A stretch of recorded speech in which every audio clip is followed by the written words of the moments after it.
The sterile scent of disinfectant, usually a source of detached clinical calm, seemed to cling to my clothes, to my very skin, like a shroud.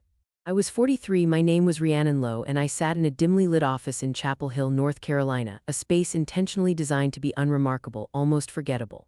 It was a place where stories, shattered and raw, found their reluctant voice.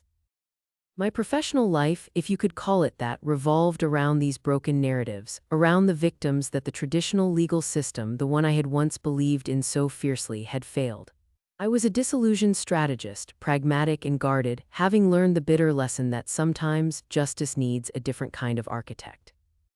My own past was a ghost in the room, a silent partner to every consultation. I had once been a promising legal scholar, my mind sharp, my ambitions boundless. Then an unpunished injustice, a subtle yet devastating theft of my intellectual property by a powerful, untouchable figure, had derailed my trajectory, extinguishing the bright flame of my idealism. It taught me that power unchecked could bend reality, silence truth, and leave the injured to bleed in the shadows. I never sought traditional revenge for myself. Instead, I transmuted my pain into purpose, creating discreet, effective pathways for others caught in similar webs, victims failed by the very institutions meant to protect them. Today, across the antique oak desk, sat Clara Vance. Her youth, barely 25, was overshadowed by an exhaustion that seemed to age her, to pull at the delicate lines of her face. Her hands, calloused despite their artist's grace, trembled slightly as she clutched a worn portfolio.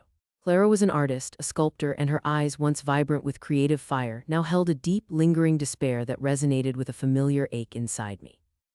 "He destroyed me, Ms. Lowe," she whispered, her voice cracking. "He didn't just steal my work, he stole my future, my reputation. He made me out to be a liar, a fraud." I listened, my expression neutral, but inside I felt the familiar stirring. Her story, sadly, was not unique in its essence, but the details as they unfolded carried a particular venom. Clara had poured her soul into a conceptual piece, a series of intricately layered sculptures and projections exploring the fluidity of memory and perception. It was groundbreaking, innovative, the kind of work that truly shifts paradigms. She had presented it with wide-eyed hope to Marcus Thorne. Thorne, the name itself, was a brand in the art world, synonymous with critical acumen, curatorial genius, and an almost mythical ability to spot the next big thing. He was a titan, a gatekeeper, and his endorsement could launch careers into the stratosphere. He had met with Clara, expressed effusive praise, promised mentorship, exhibition space, an article in a prestigious journal he edited. Clara, naive in her passion, had given him access to her studios, to her notebooks, to the raw, unfiltered essence of her creation. Then the betrayal. Thorne's latest exhibition, lauded as his magnum opus, featured a piece, a central installation that was undeniably, horrifyingly Clara's. Not just inspired by, not merely similar, but a blatant, undeniable theft of her core concept, her aesthetic, even specific design elements she had shared with him in confidence. He had rebranded it, refined it just enough to be plausible, and presented it as his own conceptual breakthrough. Clara, horrified, had initially confronted him politely, then with growing desperation. Thorne, with his smooth charm and powerful connections, had dismissed her, then patronized her, and finally, when she persisted, he had unleashed a calculated, devastating campaign against her. He had used his vast network to spread rumors, to discredit her, painting her as a delusional, envious young artist, suffering from a delusion of grandeur and attempting to latch onto his genius for fame. He had ensured her art school expelled her for plagiarism, claiming she had stolen his ideas, and made sure no gallery would touch her work, no critic would review it, no potential patron would even answer her calls. Her attempts at legal redress had been a cruel joke. Thorne's lawyers, sharp and merciless, had buried her under mountains of paperwork, leveraging his influence to ensure her claims were dismissed as frivolous. The court of public opinion, swayed by Thorne's impeccable reputation and Clara's relative obscurity, had sided with him, leaving her financially ruined, emotionally shattered, and professionally blacklisted. She was a ghost in her own life, haunted by a stolen dream. I leaned back, my gaze unwavering as she finished, her voice reduced to a ragged whisper. The knot in my stomach tightened. This was precisely the kind of injustice that fueled my quiet operations. The system, designed to be blind, had instead been bought, intimidated, and manipulated. It wasn't blindness, it was complicity. "Clara," I said, my voice low, steady, "tell me what you want." Her head snapped up, a flicker of something, perhaps hope, perhaps desperation, crossing her face. "I want him to pay," she said, her voice gaining strength, a tremor of rage beneath it. "I want him to lose everything he took from me and more. I want the world to know what he is. I want my name back, my work back." I nodded slowly. "That's a big ask," I said, not to discourage her but to test her resolve. "Thorne is a formidable opponent. He has influence, resources, and a reputation he has meticulously cultivated for decades. Traditional avenues have failed you. My methods are unconventional. They are discreet, effective, and they operate in the shadows the law often ignores. There are risks. Her eyes, though still clouded with pain, held a surprising glint of determination. I have nothing left to lose, Ms. Lowe. What more can he take? A small, almost imperceptible nod from me. This was the fire I looked for, the unwavering resolve of someone pushed to the brink. It reminded me uncomfortably of my younger self standing at the precipice of my own ruined career. Thorne's unpunished arrogance was a symptom of the very systemic failure that had left me disillusioned. This wasn't just Clara's battle, it was a chance to finally rewrite an old injustice, not just for her but for all the silent victims, for the Rhiannon Lowe who had never received her own vindication. Good, I said, pushing a slim, leather-bound notebook across the desk. Then we begin. But understand this, what we do outside the usual lines. We'll be hunting shadows with shadows. There will be moments of intense pressure, of doubt, of fear. You will need to be strong, to be patient, and to trust the process implicitly. Are you prepared for that? Clara picked up the notebook, her grip firm. She looked at me, her eyes clearing, hardening. I'm prepared for anything, she stated, her voice steady now, resolute. And so, the seed of revenge, watered by Clara's desperation and my own simmering, long-held conviction, began to sprout. This was the quiet start to a very loud ending, a story that the world needed to hear. To follow this journey and others like it, you should subscribe to Tales of Revenge channel for new revenge stories daily. The first phase was always the most tedious, the most consuming, the quiet, meticulous crawl through the digital detritus of Marcus Thorne's life. My office, typically neat and Spartan, slowly began to accumulate a forensic librarian's worth of data. Clara, though initially overwhelmed by the sheer volume of information, proved to be an invaluable asset. Her intimate knowledge of Thorne's artistic language, his curatorial philosophy, and his inner circle of confidants provided crucial context to the raw data I uncovered. She became my memory, my guide through the labyrinthine world of contemporary art. My approach was pragmatic, as always. We weren't looking for a smoking gun that would stand up in a courtroom. That path had already been exhausted. We were looking for patterns, for inconsistencies, for the subtle tells of a predatory mind, for vulnerabilities that could be exploited outside the traditional legal framework.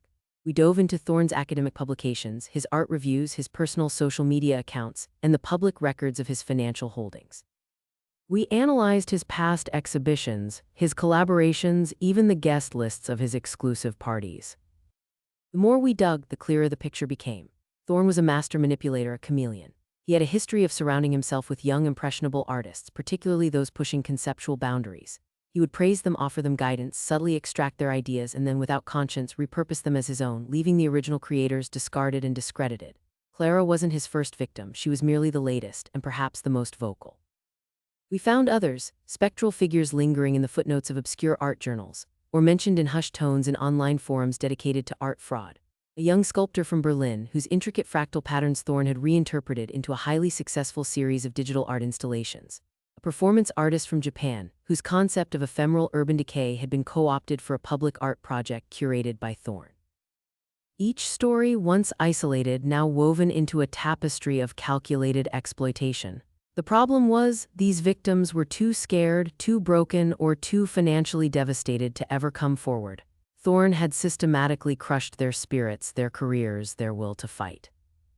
"They're all just gone," Clara murmured one evening, her finger tracing a blurry photo of a faded artist's statement from a decade ago. "He just made them disappear." "He didn't make them disappear, Clara," I corrected, my voice firm. "He simply drained them of their fight. And that," I added, looking at the complex web of financial transactions on my screen, "is a common tactic for predators of his kind. Ruin them financially, ruin their reputation, and they will become silent." The financial aspect was particularly damning. Thorne's empire, seemingly built on intellectual genius, was actually propped up by a precarious network of shell corporations, tax havens, and highly questionable donations from wealthy benefactors who seemed to turn a blind eye to his ethical lapses, probably because they benefited from his influence. He used his critical acclaim to inflate the value of his own collection, cycling pieces through various galleries he secretly controlled, creating an artificial market for his stolen creations. It was a house of cards built on lies and stolen talent. The obstacles, as predicted, began to emerge. Thorne, sensing something was amiss, albeit vaguely, initiated a subtle smear campaign. Anonymous negative comments appeared on Clara's few remaining online profiles. Galleries that had once shown a fleeting interest in her pre-Thorne work suddenly ceased communication.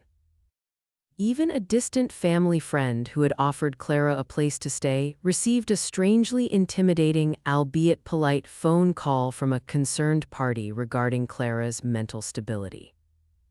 "He's trying to isolate me," Clara observed, her voice tight with fear. We were working late, the glow of the monitors casting an eerie light on our faces. "He's trying to make you doubt yourself, to make you feel alone," I confirmed. "It's a classic intimidation tactic. He wants you to give up, to retreat into the shadows he's accustomed to seeing his victims inhabit."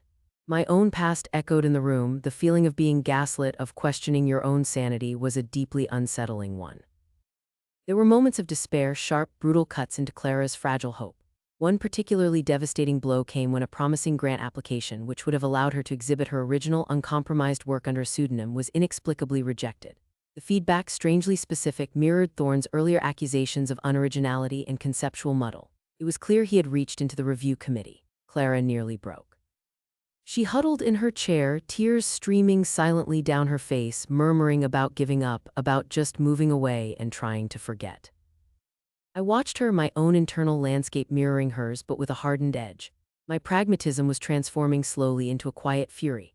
The more I witnessed Thorne's systemic abuse of power, the deeper my own past wounds resonated.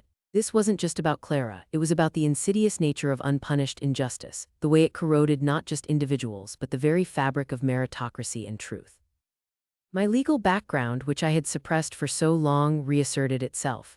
I started seeing the loopholes, the weaknesses, the leverage points that nobody else had seen because they were looking through the lens of traditional law. We weren't building a legal case, we were building a demolition plan, a multi-pronged attack, not just exposure but total dismantling. "We need irrefutable proof," I stated, pulling up a new set of data points. "Not just Clara's word against his. We need digital forensics, expert testimonies comparing her early sketches to his masterpiece, pattern analysis of his past appropriations. We need to expose his financial vulnerabilities, connect his secret galleries to his tax evasion. We need to find his enablers, the critics who lauded his stolen work, the gallerists who profited, the wealthy patrons who turned a blind eye. They are all complicit, and they will all fall with him." The task was monumental. We worked for months, our lives merging into a single, relentless pursuit. Long nights blurred into early mornings. The paranoia was a constant companion, a dull hum beneath every thought. Every email we sent, every phone call we made, every document we accessed felt like an immense risk. I pushed Clara to be strong, to endure, to participate actively in the gathering of evidence.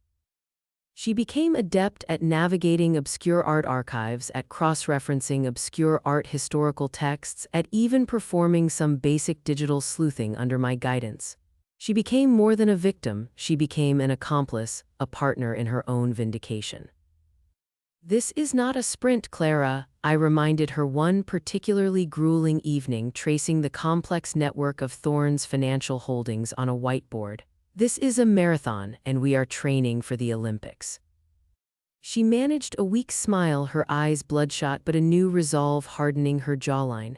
"I'm ready to run, Ms. Lowe," she said, her voice quiet but firm. "I'm ready to finish him."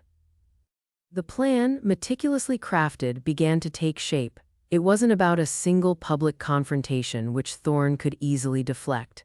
It was about a systemic strike, a coordinated cascade of revelations that would hit him from multiple angles simultaneously. His Achilles heel was his reputation and his financial stability, both inextricably tied to a massive upcoming retrospective exhibition, The Architect of Vision, a Marcus Thorne retrospective, planned for a prestigious New York gallery. This was his pinnacle, his moment of ultimate triumph, and it was here at the peak of his hubris that we would bring him down. For continued stories of justice and retribution, remember to subscribe to Tales of Revenge channel for new revenge stories daily. The air in New York was crisp, carrying the metallic tang of late autumn and the unspoken hum of ambition. It was the eve of the Architect of Vision retrospective, Marcus Thorne's crowning achievement. The city was abuzz. Invitations embossed with Thorne's signature were the hottest tickets in the art world. Critics were already preparing their glowing reviews, collectors their hefty checks. Thorne was, for all intents and purposes, untouchable. He was about to ascend to a new echelon of artistic godhood. And that, I knew, was precisely where he was most vulnerable. Clara and I moved through the city like ghosts, meticulously placing the pieces we had so carefully assembled. Our headquarters was a rented, nondescript apartment in Midtown, a temporary war room littered with maps, timelines, and the printed evidence of Thorne's deceit. The tension was a palpable current in the room, thick enough to taste. Clara, despite her newfound strength, was a tightly wound coil of nerves. I, on the other hand, felt a cold, almost surgical calm. Years of suppressing my own rage had honed it into a precision instrument. Our plan was an intricate symphony of exposure designed to detonate simultaneously across multiple platforms. It wasn't about a single accusation, but about building an undeniable, devastating narrative of systemic fraud. The first prong involved a meticulously compiled digital dossier, a forensic nightmare for Thorne. It contained side-by-side comparisons of Clara's early sketches and prototypes with Thorne's original pieces, complete with time-stamped emails, studio logs, and even hidden camera footage from her previous studio proving his access. It also included irrefutable evidence of his past plagiarism, the detailed stories of the German sculptor and the Japanese performance artist backed by their previously suppressed statements, now anonymously corroborated by my trusted network. We had secured expert analysis from a renowned art historian, a quiet academic whose integrity was unassailable, who, after reviewing our evidence, had agreed to provide a scathing, anonymous critique that highlighted the unmistakable patterns of appropriation in Thorne's body of work. This dossier, sealed and encrypted, was delivered to a select group of powerful ethical investigative journalists known for their tenacity and discretion. It was not a mass email blast, it was a targeted surgical strike. We chose reporters from different publications, each with a specific angle of expertise: art, fraud, financial crime, ethical breaches in academia, to ensure maximum impact and independent verification. We had timed it so the stories would break within hours of each other, on the very morning of the exhibition's opening. The second prong targeted his financial vulnerabilities. My research into his shell corporations had revealed a complex web of tax evasion and illicit art speculation. Thorne had been using his influence to artificially inflate the value of his own private collection, then selling it through a network of secretly owned galleries at exorbitant prices, laundering money and dodging taxes. We had secured copies of falsified invoices, offshore bank statements, and anonymous tips from disgruntled former employees who, tired of his bullying, were willing to expose his financial misdeeds, provided their identities were kept absolutely confidential. This financial intelligence was leaked to a specific, highly aggressive financial crimes unit within a prominent law enforcement agency, carefully anonymized, of course. They wouldn't credit us, but they would follow the money. The third and perhaps most emotionally potent prong involved his enablers. We had identified several key critics, gallerists, and even a museum director who had consistently championed Thorne's work despite knowing, or at least highly suspecting, its dubious origins. These individuals benefited from Thorne's success, sharing in the prestige and profits. We had compiled their public statements, their private emails obtained through ethical albeit very creative means, and their financial ties to Thorne's network. This information, too, was strategically leaked not to the general public but to a powerful internal ethics committee within the National Arts Council and to the boards of the institutions they represented. The goal was to force a reckoning, to dismantle his support structure from within. The night before the opening, I found Clara staring out the window, looking at the glittering skyline. Her hands were clasped so tightly they were white. "What if it doesn't work, Rhiannon?" she whispered, using my first name, a testament to the strange, intense bond we had forged. "What if he just dodges it all again?" I walked over, placing a hand on her shoulder. "He won't. We haven't just lobbed a grenade, Clara. We've planted landmines everywhere. He has built his entire empire on stolen ground, and we are going to make it collapse beneath him." My voice was calm, steady, infused with a certainty that was both chilling and comforting. He's about to experience the kind of public scrutiny, financial investigation, and professional ostracization that he has inflicted on so many others. He will face an awakening. The next morning, the air crackled with anticipation. The art world descended upon the prestigious gallery. Limousines lined the streets. Champagne flowed freely. Marcus Thorne, impeccably dressed, radiated an almost arrogant confidence as he greeted the luminaries, basking in the spotlight. He moved through the crowd, king surveying his kingdom, stopping to pose for photographers in front of his centerpiece installation, the very piece he had stolen from Clara. At precisely 9:00 a.m., the first tremors hit. The New York Times ran an exposé online, its headline stark and accusatory. "The Emperor's New Art: Is Marcus Thorne's Legacy Built on Plagiarism?" The article meticulously laid out Clara's story, comparing her early work to Thorne's masterpiece with undeniable visual proof. It didn't stop there. It featured anonymous statements from the other victims we had unearthed, detailing similar patterns of intellectual theft stretching back decades. The comments section exploded. Within the hour, ArtNet and Hyperallergic Asterisk, influential art news sites, followed suit, their articles diving deeper into the history of Thorne's appropriations, complete with expert analyses from the art historian we had engaged, who under the cloak of anonymity dismantled Thorne's conceptual claims with surgical precision. They highlighted the striking similarities between Thorne's acclaimed innovation and the foundational works of struggling artists he had once mentored. Then came the financial hit. A major business news outlet, prompted by the Financial Crimes Unit's discreet inquiries, broke a story about Thorne's opaque financial dealings, his shell corporations, and the suspicious valuations of his art collection. The report hinted at potential tax evasion and market manipulation, raising immediate questions about his vast wealth and the true source of his funding. Collectors who had invested heavily in Thorne's original pieces suddenly felt a cold dread. Back at the gallery, the celebratory mood began to curdle. Whispers turned into open murmurs. Phones buzzed, their screens displaying the damning headlines. Guests, initially in denial, began to discreetly pull out their devices, their faces shifting from celebratory cheer to shock, then to outrage. The champagne went flat. The music seemed too loud, too celebratory for the developing disaster. Thorne, initially oblivious, caught wind of the shift. He saw the furtive glances, the phones being shoved back into pockets, the uneasy expressions. His publicist, pale and frantic, rushed to his side, whispering urgently into his ear. I watched from a distance, Clara beside me, her breath caught in her throat. His face, so composed just moments before, began to crack. The practiced smile faltered. His eyes darted around, searching for an escape, for a way to dismiss the unfolding catastrophe. But there was no dismissing it. The evidence was too overwhelming, too widespread. The public, fueled by outrage and a sense of betrayal, was already turning on him. By midday, the gallery was in chaos. The exhibition, meant to be his triumph, became his public crucifixion. Critics who had once praised him now scrambled to distance themselves, some even issuing retractions of their past reviews. His wealthy patrons, acutely aware of the shifting winds, quietly began to make their exits, their faces grim. The National Arts Council announced an immediate internal investigation into Thorne's conduct and the complicity of the institutions he worked with. The museum director and several gallerists we had targeted found themselves facing ethics investigations and calls for their resignations. The house of cards, built on lies and stolen talent, was collapsing piece by painful piece. Clara clutched my arm, her knuckles white. She wasn't smiling. There was no wild exultation in her eyes, just a quiet, profound sense of vindication mixed with the lingering trauma of what she had endured. Thorne, visibly shaken, his face a mask of rage and fear, was being led away by his publicist, besieged by reporters, their flashes like 1,000 angry eyes. His carefully constructed persona, his public image of integrity and genius, was shattered beyond repair. In the days that followed, the fallout was catastrophic for Marcus Thorne. His exhibition was immediately shut down. Legal challenges mounted, not just from Clara, whose name was now publicly cleared and her work rightfully attributed, but from other artists, newly emboldened by the public outpouring of support.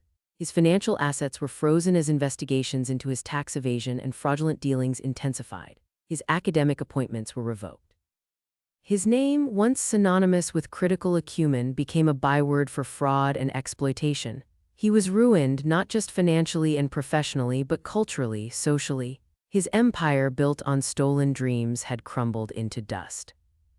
For Clara, the path forward was still long, but it was now illuminated. Her original work, finally freed from the shadow of Thorne's plagiarism, was featured in smaller independent galleries. Critics, eager to make amends for their past oversight, now lauded her true genius. She began to rebuild slowly, carefully, her art imbued with a newfound depth and resilience. She was stronger, wiser, and forever changed, but she was free. I watched it all unfold from a distance, my involvement discreetly hidden. My own personal ache, the lingering phantom pain of my past injustice, didn't vanish entirely. It was too deeply ingrained. But as I saw Thorne's public humiliation, the utter dismantling of the power he had wielded so carelessly, a quiet, deep satisfaction settled within me. It wasn't the fiery triumph I might have imagined in my youth. It was a cold, pragmatic vindication. I had proven that discreet, strategic action could indeed succeed where the traditional system had failed. My work was not about revenge in the petty sense. It was about balance, about ensuring that power, when abused, faced consequences. It was about giving a voice to the voiceless and a path to justice for those abandoned by the light. As I packed away the last of the case files, returning my office to its unremarkable state, I felt a familiar stillness, a quiet power. My journey had led me here to the shadows, where the truest forms of justice often resided. I was ready for the next case, more resolute than ever, a disillusioned strategist standing sentinel against the unpunished.